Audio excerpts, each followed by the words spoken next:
Hello, welcome back to my channel, or hello if you're new here. My name is Kelly Joanne. I'm a brand and marketing consultant. I help solo entrepreneurs and SMEs to get more confident in their marketing, be it through marketing strategy, through education, helping them with content creation. All of these things I help to get businesses streamlined, get them to think about marketing from a foundational level and from the basics. And I think that is what the topic of this video is going to be about today. So it's December in the UK right now. If you're listening to this later on down the line, it's very wintry, very rainy. We have some festivities going on here, a few little Christmas lights and a stocking for my old cat. You can see that I like plants.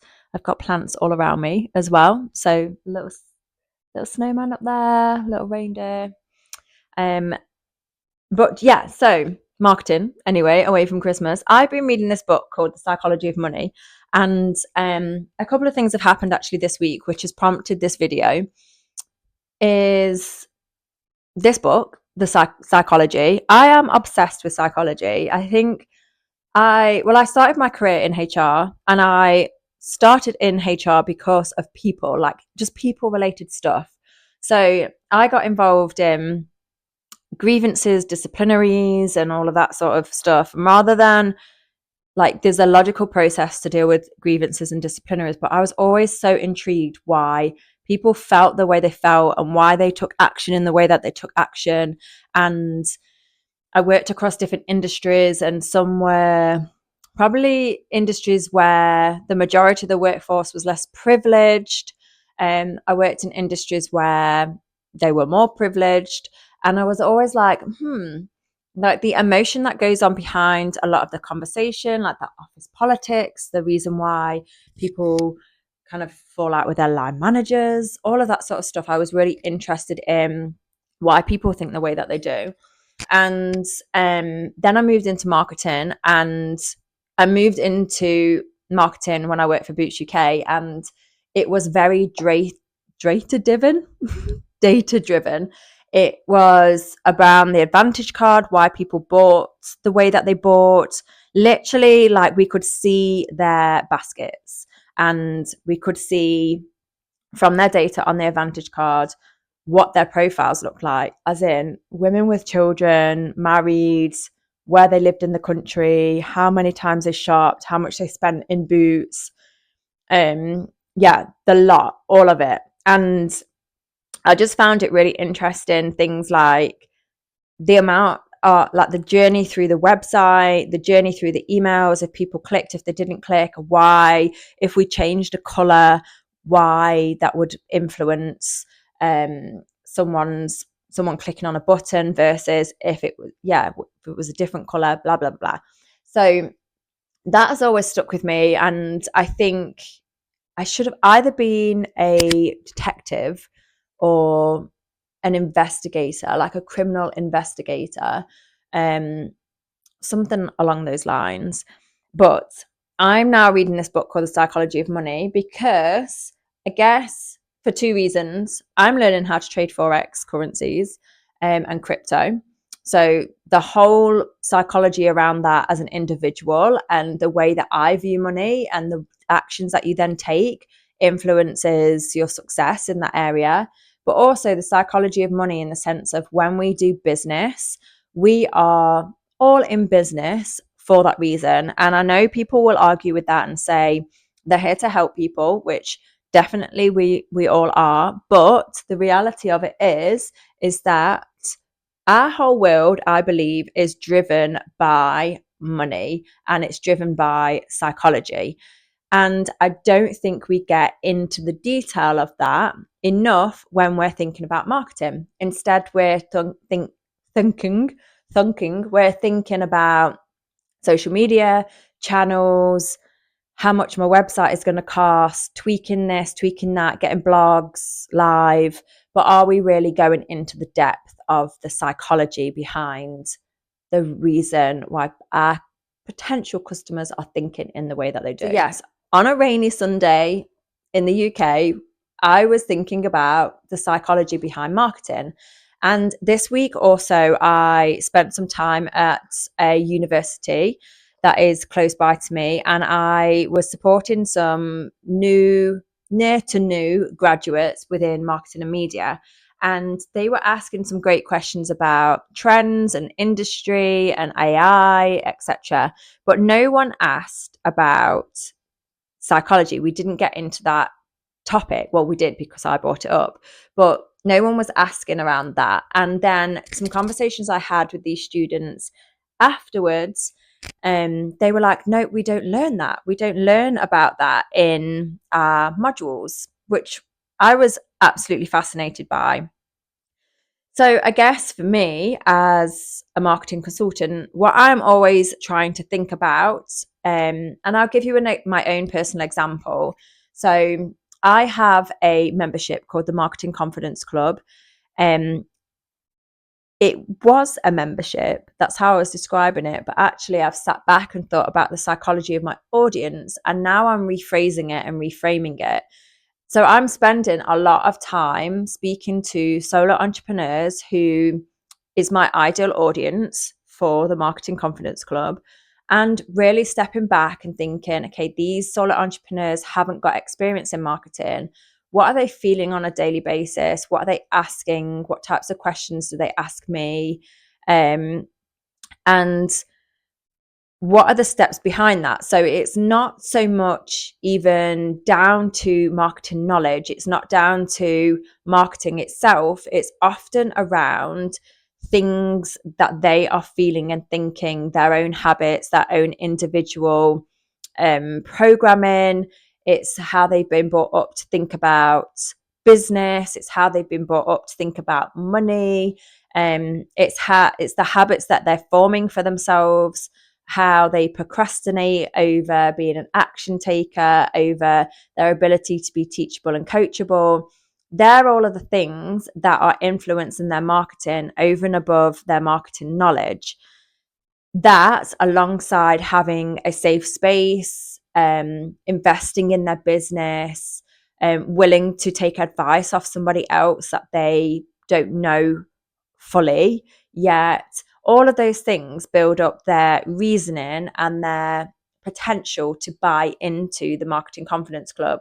So I'm spending quite a bit of time really thinking about that, researching it, using AI, and also speaking to my audience and rephrasing and reframing how I actually talk about that service.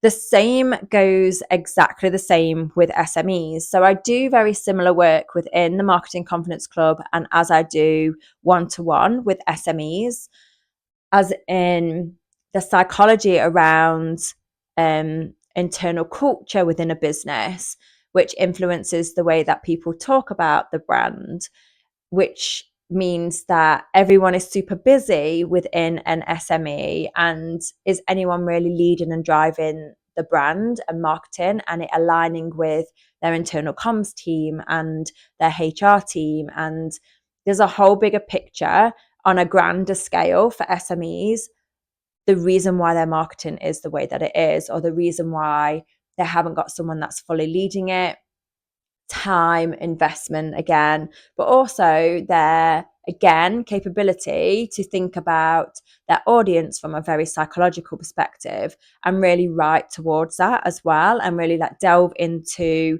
the detail, the depth of what they offer, the problems that they solve, the solutions that they have, and again, brand why people should choose them. And there's that balance for me in the psychology of someone buying from you, is them really being able to see themselves within the way that you speak about your business, versus them really being able to see the reasoning behind spending money with a business at the same time. So there's different facets behind psychology, which, yeah, I work in a similar way for both different audiences, and that's on me to be able to delve into that and do that customer research to make my marketing as good as it possibly can be. Of the beauty of being a marketing consultant, I guess, and thinking from a psychological angle, and for business owner as well. This is why I really want people to delve into really listening. It helps on a collective consciousness basis too. So if I am strategizing and educating business owners as well as myself to really sit back and be curious and to listen and to be really aware, because we're learning about the psychology of others in the sense of how we then can best communicate with people to get them to buy into our services and build trust with us.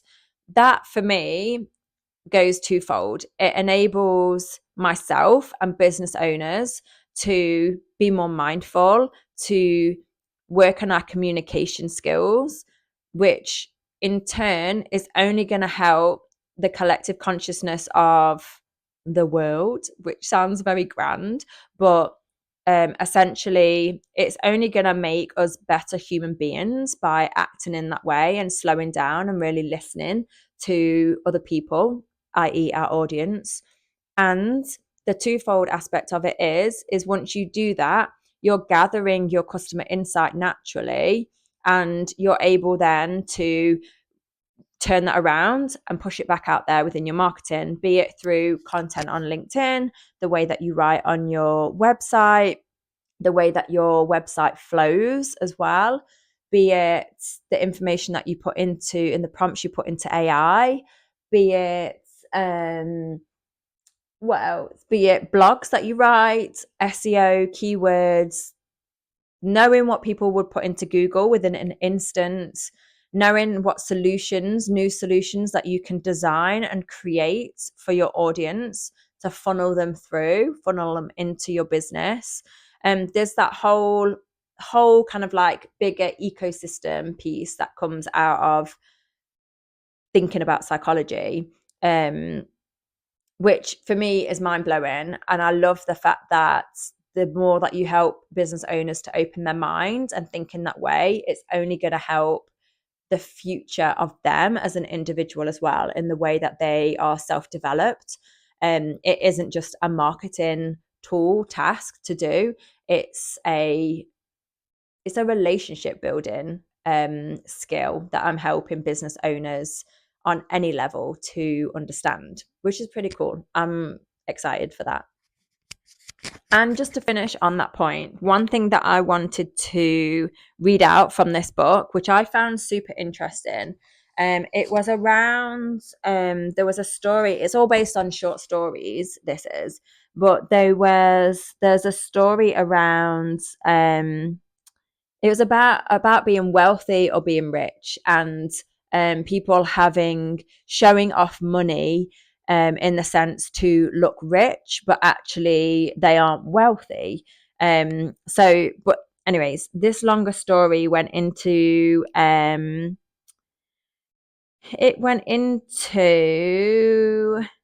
choices that you're making, I guess. Being rich, being versus being wealthy. If you have like 6 months emergency expenses, means that you're not terrified of your boss because you know you won't be ruined if you have to take some time off and find a new job, for example. Then there's retiring when you want to instead of when you need to. Using your money to buy time and options has a lifestyle benefit few luxury goods can compete with.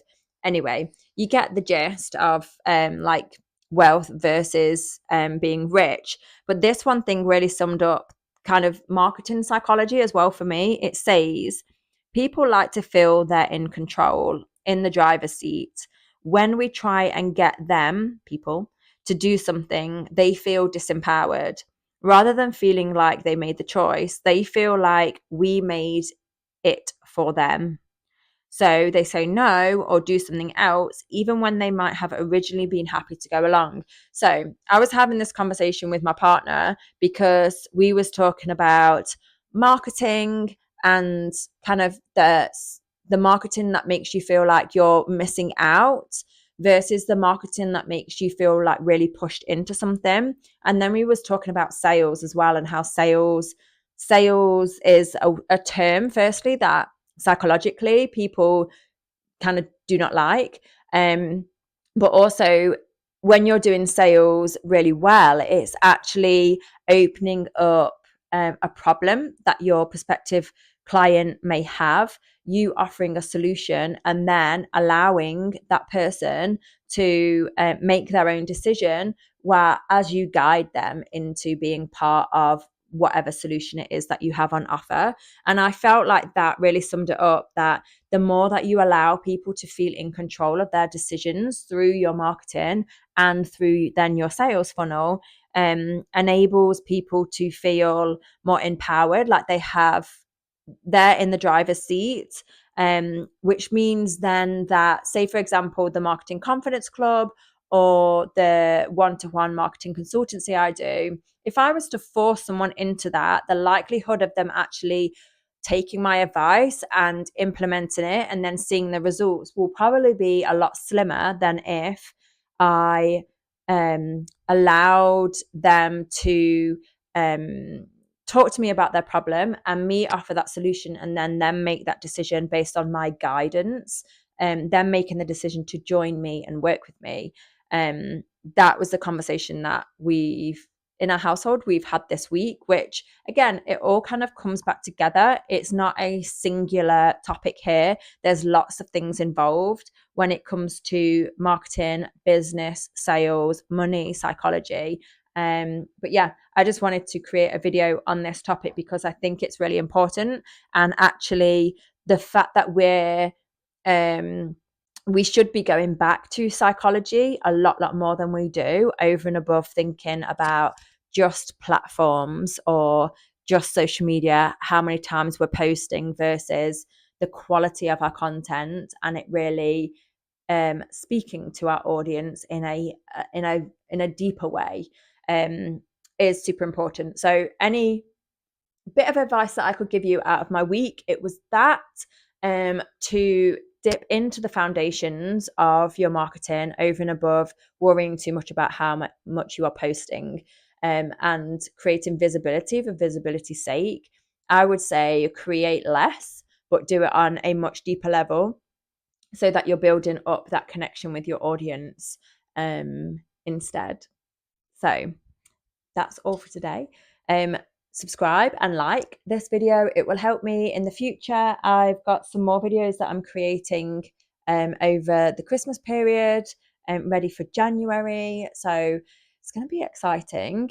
Lots of different topics. I'll delve into psychology way more. And as I'm learning about the psychology of money, I think that this is a huge part of marketing that isn't spoken about. So I'm excited to talk about this way more than I have just in this video too. So look out for that. And I will see you again.